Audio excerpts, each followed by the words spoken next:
우리는 이 세상을 살아오면서 수많은 책에서 또 강연에서 또 선배들에게 그런 얘기를 들었을 거예요. 네 인생 네가 사는 거니까 네가 주인이 되어서 살아라. 무엇에 의존해 살지 말고 흘러가는 대로 살지 말고 네 인생 네가 주인이 되어서 주체적으로 살아라. 그렇게 얘기를 하는 얘기를 많이 들었을 것입니다. 맞습니다. 중요한 얘기죠. 신앙조차도 주체적이지 못하면 때로 형식적이 되고 떠밀려가듯 남의 신앙을 사는 그런 경우가 될 것입니다. 그럼에도 불구하고 우리는 한 가지 사실을 잘 알고 있죠. 모든 것을 내가 주인이 되어 직접 통제하는 것이 언제나 가장 안전하고 편안한 것은 아니라는 사실입니다. 여러분 오늘 여기 오시면서 운전해서 오신 분들 계시죠? 그런데 여러분들이 이곳에 한국에서나 다른 곳에서 오셨을 때 비행기를 직접 운전해서 오신 분은 없을 것입니다. 전문 조종사에 맡기고 편안하고 안심하면서 여행을 했을 것이에요. 요즘은 우리가 운전하는 자동차마저도 이제는 자율주행에 맡기려고 하고 있습니다. 저도 이제 나이가 들어가다 보니까 나는 잘할 수 있다고 생각하는데 혹시 실수하면 어떻게 하나, 나의 작은 실수 때문에 인명사고가 발생하면 평생 후회하며 살게 될 것이라는 생각하게 되죠. 그래서 고대합니다. 빨리 자율주행차가 나왔으면 좋겠다. 더 안전하고 더 정확하고 우리의 판단보다 더 큰 판단으로 우리를 필요한 곳에 이끌어 줄 거라고 그렇게 생각하기 때문이죠. 인생은 어떻습니까? 돈과 명예, 욕심과 두려움, 불안과 비교가 끊임없이 몰려오는 인생, 정말 내가 끝까지 잘 조종하며 살 수 있을까요? 미래를 알지 못하는 나, 내 욕망마저도 제대로 다스리지 못하는 내가 내 인생의 조종석에 끝까지 앉아 있어서 내 인생에 정말 자유롭고 평안할 수가 있느냐라고 하는 것입니다. 성경은 정직하게 말하죠. 하나님을 주인으로 모시지 않으면 결국 돈의 방향에 끌려가고 사람의 시선에 묶이고 욕심과 두려움의 판단에 지배당할 수밖에 없다는 것이죠. 여러분, 우리가 성경을 읽다 보면은 사사기 같은 경우 아주 극명한 결론에 이르게 됩니다. 여러분, 사사기 때 결론이 뭐냐면 그때 왕이 없으므로 사람이 각기 자기 소견에 옳은 대로 행하였더라. 네, 사람이 주체가 되어서 주인이 되고 자기 생각에 옳다라고 하면서 인생들을 살아가는데 그들의 삶뿐만 아니라 그들이 모인 이스라엘이라고 하는 공동체의 결국은 어떻게 되었습니까?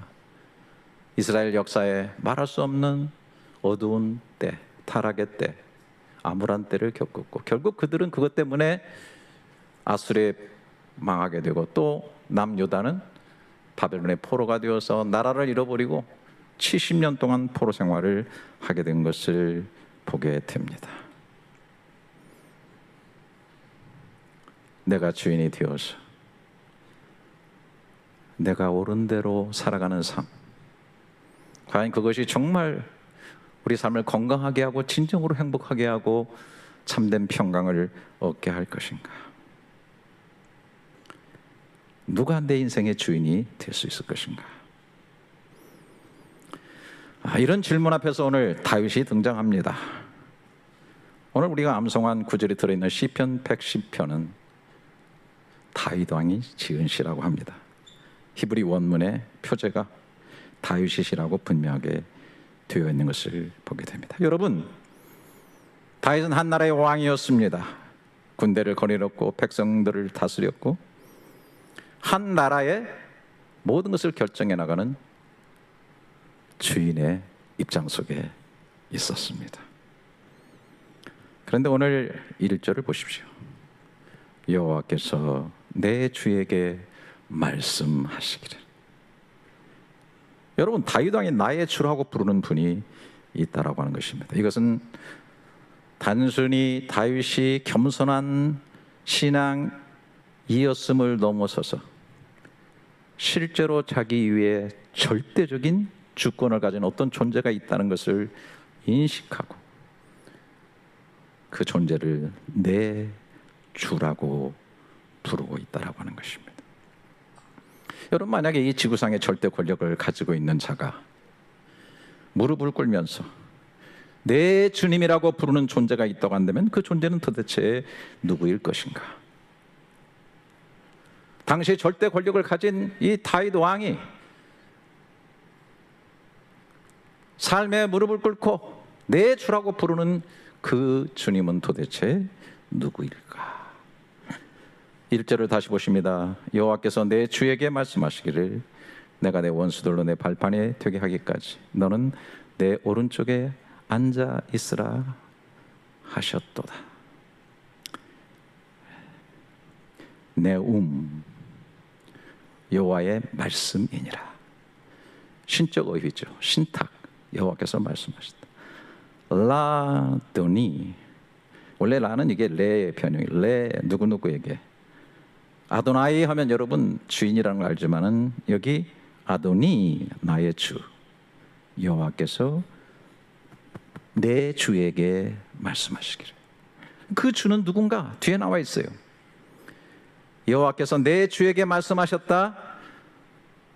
여호와라고 하는 그 하나님이 대화를 나누시고 속에 있는 뜻을 얘기하시고 깊이 교제할 수 있는 그런 존재. 너는 내 오른쪽에 앉아 있으라. 단순히 그 존재가 어떤 피조물을 넘어서서 그 여호와 하나님과 동등된 자리에 앉아 있을 수 있는 존재, 같이 그 보좌에 앉아서 통치하고 다스릴 수 있는 그분, 내가 내 원수들로 내 발판이 되게 하기까지. 승리의 가능성을 얘기하는 것이 아니라 반드시 승리하는 존재, 승리의 고삐를 딱 주고 가는 그런 존재, 바로 그 존재에 대해서 다윗은 내 주라 이렇게 하고 있는 것입니다. 자, 그러면 빨리 들어갑시다. 다윗이 얘기하는 이 내 주는 누구인가? 주님 오시기 전 1000년 전에 다윗이 이 시편을 쓸 때 이 시편 110편에 다윗 왕이 내 주라고 무릎 꿇은 그 주는 누구일까? 가장 정확하고 권위 있게 해석하신 분은 아이누크로게도 유대인의 유명한 랍비나 혹은 후대의 어떤 위대한 신학자 아니었습니다. 예수님이셨습니다. 예수님 자신이셨어요. 예수님께서 십자가를 앞둔 마지막 주간, 아주 중요한 순간에 성전에서 유대 종교 지도자들과 벌인 치열한 논쟁의 한복판에서 말씀하고 있습니다. 마태복음 22장 42절부터 46절에 너희는 그리스도에 대해서 어떻게 생각하느냐? 누구의 자손이냐? 그들이 대답하면 대답하되 다윗의 자손이니이다. 이르시되 그러면 다윗이 성령에 감동되어 어찌 그리스도를 주라 칭하여 말하되 주께서 내 주께 이르시되 내가 내 원수를 내 발 아래 둘 때까지 내 우편에 앉아 있으라 하셨도다 하였느냐? 다윗이 그리스도를 주라 칭하셨은즉 어찌 그의 자손이 되겠느냐 하시니 한마디도 등에 대답하는 자가 없고 그날부터 감히 그에게 묻는 자도 없더라. 예수님께서 이 유대 종교 지도자들, 탁월한 당시의 최고의 학문과 지식을 갖고 성경적 지식을 가진 유대 종교 지도자에게 질문을 하는 거예요. 예. 그리스도가 누구지? 너희들이 기다리고 있는 그 그리스도 누구의 자손으로 오지? 구약을 너무나 잘 알고 있는 그들은 금방 얘기합니다. 예, 다윗의 자손으로 옵니다. 예수님은 이 답에 대해서 부정하지 않으셨어요. 맞는 말이거든요. 그러나 그 정답은 결코 충분치 않았다는 거예요. 치명적인 논쟁을 하면서 예수님께서 단순하게 접근하세요. 예수님께서 시편 110편 이 1절을 인용하신 거예요. 정말 그래요. 예수님은 뭐 목수의 아들로 배운 것도 없는 분이고, 당시에 성경은 두루마리로 그저 어디 회당이나 이런 곳에만, 뭐 성전 이런데 감춰져 있는 그런, 일반 사람들이 읽기 굉장히 어려울 것 같은데, 그 평범한 목수 출신, 어떻게 보면 죄송합니다만 학력도 없고 공부도 제대로 안 하고 무식한 예수님이 시편 110편에 있는 이 1절의 말씀을 인용하신 거예요. 그것도 다윗이 성령에 감동됐대. 감동돼가지고 신비하게도 그 다윗 왕이 내 주라고 고백하는 그 사람이 있다라는 거예요. 그 주가 누구냐? 그 주라고 한다면 다윗의 후손 정도가 아니라 다윗의 씨, 다윗의 후손으로 오지만은 분명히 그분이 바로 누구냐? 그리스도라는 거예요. 메시아라는 거예요. 오실 메시아라는 거예요. 결론적으로 I am he, 내가 그라는 거예요. 어쨌든 46절에 한마디도 등이 대답하는 자가 없고 그날부터 감히 그에게 묻는 자도 없어. 완전히 입을 딱 다물게. 당대 최고의 학부들, 성경에서 읽을 수 있는 자들, 암송하는 자들, 성경을 깊이 연구한 자들, 모든 유대 종교 지도자들의 입을 완전히 봉쇄하고 지가 저버릴 것 같은 저 시편 110편의 구석에 있는 한 구절을 정확하게 들어서, 그가 누구지? 그가 그리스도야. 이 사람들아, 한 사람도 말을 못하게 싹 KO패시켜버렸어요.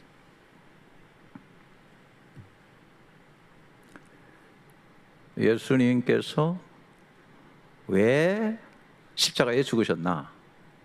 결정적인 단서가 있어요. 예수님께서 이 사실을 계속 주장하셨기 때문에 그래요. 목숨 걸고. 여러분, 이걸 성경에 있는 사람은 이걸 볼 줄 알아야 돼요. 얼마나 중요한 겁니까? 마가복음 14장 60절부터 64절에 대제사장이 가운데 일어서서 예수에게 물어 이르되 너는 아무 대답이 없느냐? 이 사람들이 너를 치는 증거가 어떠하냐? 침묵하고 아무 대답도 안 하시거늘 대제사장이 다시 물어 이르되 네가 찬송받을 하나님의 아들이냐? 너 신의 아들이야? 그러더니 예수께서 이르시되 내가 그니라. I am he.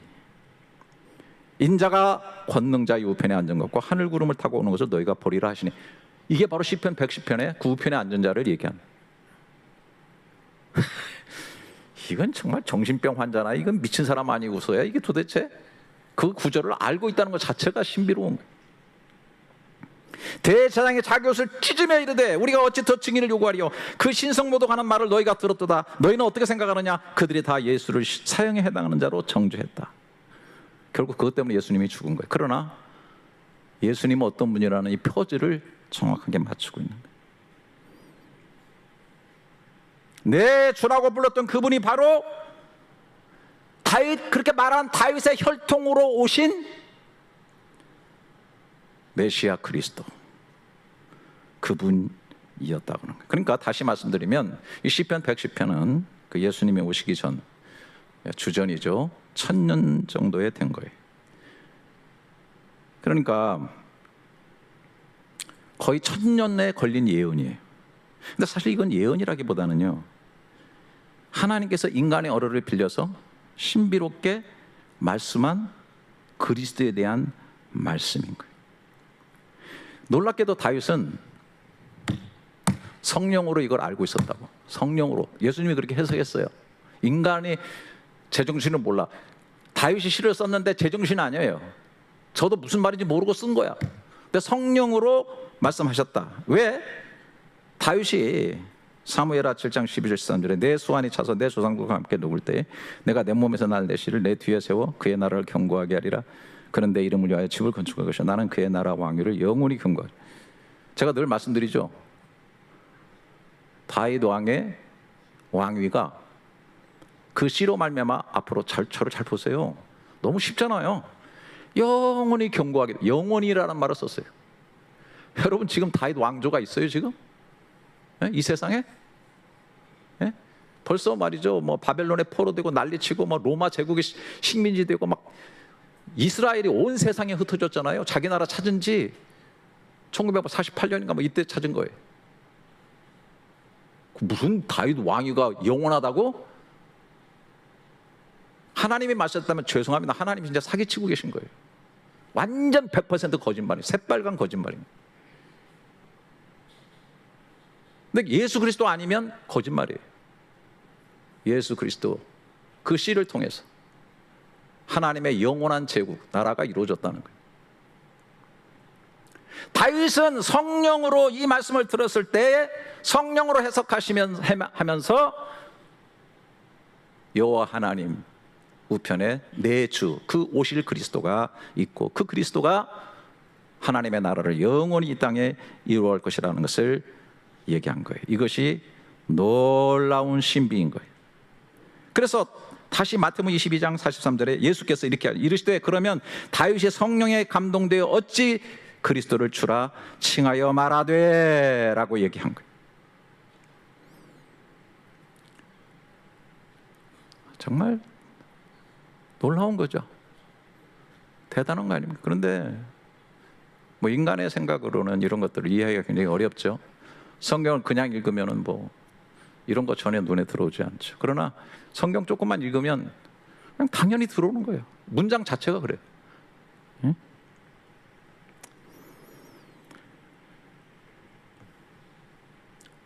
그 주님이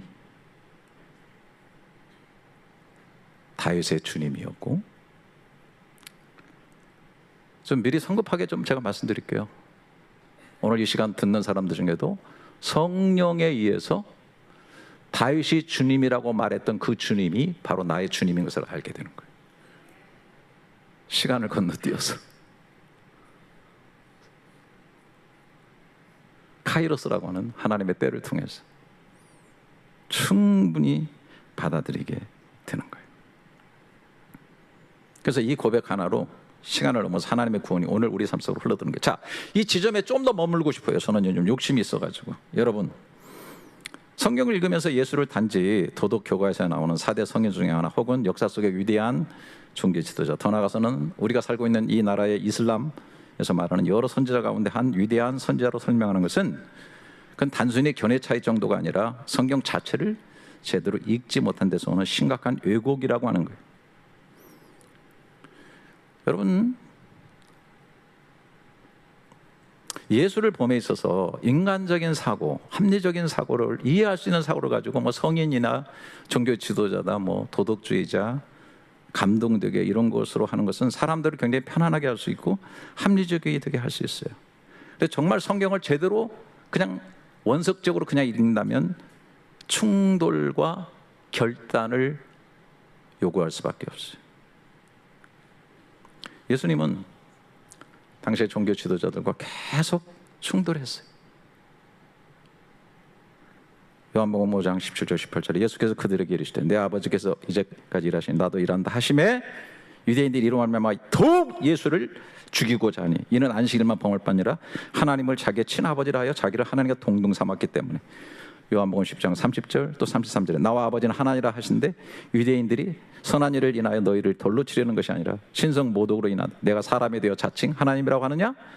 여러분, 가관입니다. 요한복음 8장 58절 59절에 예수께서 이르시되 진실로 진실로 truly truly 너희에게 이르노니 아브라함이 나기 전부터 내가 있느니라 하시니. 이런 미친 얘기를 하니까 바로 그들이 돌을 집어 치려 하되. 그렇기 때문에 성경을 제대로 읽는다면 예수를 어떤 위대한 스승 선지자, 성인으로 남겨두는 선택지 성경 안에 존재하지 않습니다.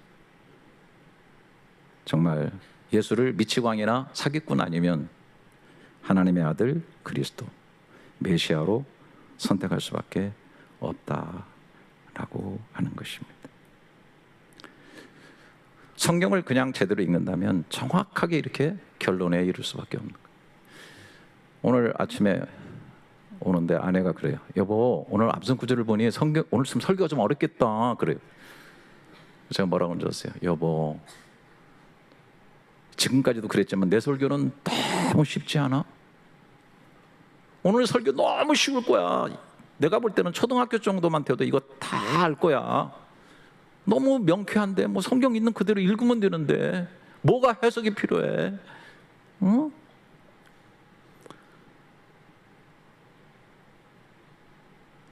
내 설교는 너무 쉬워. 나는 마음이 오냐고 겸손하니 내 설교는 너무 쉽다. 근데 문제는 좀 어렵다는 사람이 조금 있는데, 조금 있어요. 근데 그런 분들은 성경을 읽으셔야 돼.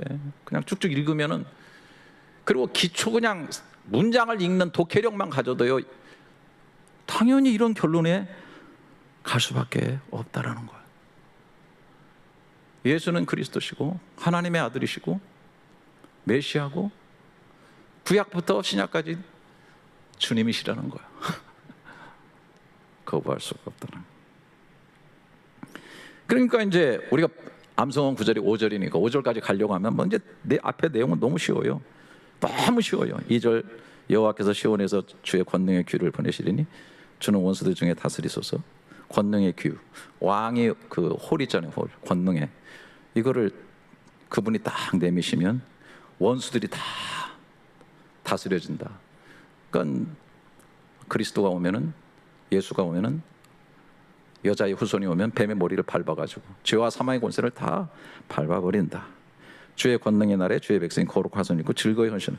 거룩한 예수의 피로 빤 거룩한 옷을 입고 막 헌신해. 오늘 여러분들이 다 그런 분들이야. 할렐루야. 헌신해. 뭐 그다음에 뭐예요? 새벽 이슬 같은 주의 청년이 주게. 이거를 막 청년회 예배 때만 하는데 이거 절대 그 아니에요. 예, 새벽 이슬 같이 싱싱하고 생생한 영혼이 깨어나서 막 약동하는 이런 사람들이 주께 몰려오는 거예요. 할렐루야. 생명을 얻게도 풍성이 없는 역사가 일어나는 거예요. 4절 너무 쉽죠. 이 여호와는 맹세하고 변하지 아니하시리. 이르기를 너는 멜기세덱의 서열을 따라 영원한 제사장. 제사장인데 영원함이 붙었어. 예수님은 어떤 분이에요? 제사장이시잖아요. 자기를 찢어서 자기 피로 제사를 드리는 제사장이고, 그래서 영원히 once for all, 영원인데 단 한 번에 다 끝내버렸어.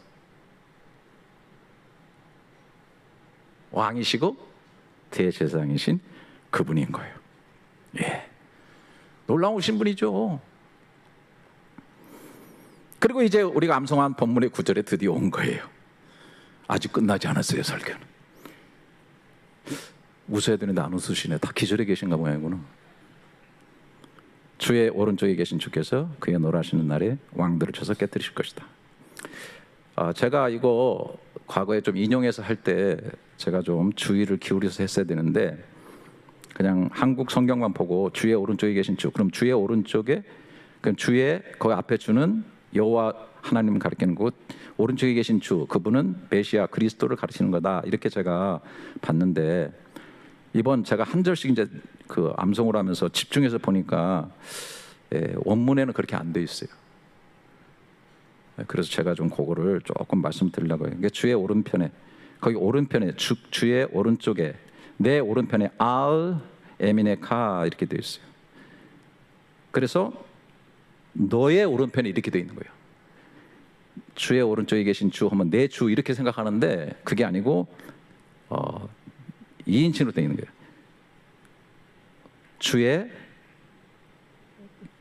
주가 내 오른편에 계신 주다. 이렇게 되어 있는 거예요. 내 오른편에. 그러니까 너는 다윗을 얘기한다고 볼 수 있고, 다윗이 또 이렇게 이 말씀을 전한다면 주의 백성들인 거예요. 하나님의 백성들. 그래서 직역하면 주께서 너의 오른편에 계시니 그의 진노의 날에 왕들을 쳐서 깨뜨리신다라고 볼 수 있는 거예요. 그래서 이것은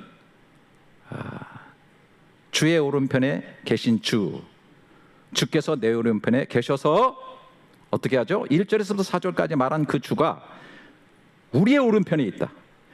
주의 백성이 오른편에 계시다. 그리고 진노의 날에 모든 대적과 권세들을 심판하신다. 왕들을 심판하신다. 주라고 말하는 모든 것들을 다 판결하신다.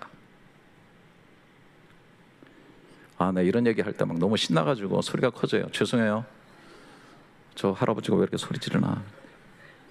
한마디로 말하면 그분이 나의 주님이시라면 마지막 날에 무너지는 건 내가 아니라 나를 위협하고 나를 통치하고 나를 열매어 끌고 가던 왕들이 다 심판받는다 이거예요. 뭐 세상에 살아갈 때는 뭐 돈이 왕인 것 같고 명예가 왕인 것 같고 뭐 가오 잡고 다니는 게 왕인 것 같고 뭐 한껏 되게 까부는 존재들도 많아요. 다 왕 아니다. 다 심판받는다. 내 오른편에서 나를 붙들고 가시는 내 주가. 그러나 우리는 어떻게 되죠? 그 심판 앞에서 그 주님이 내 주님이시기에 나는 진짜로 그 앞에 서게 된다라고 하는 것입니다. 할렐루야. 예. 저 다윗이 고백했던 내 주, 예수께서 그 주가 바로 자신임을 증명하신 바로 그 주, 그분이 오늘 여러분에게도 진짜 주가 되시냐라고 하는 거예요.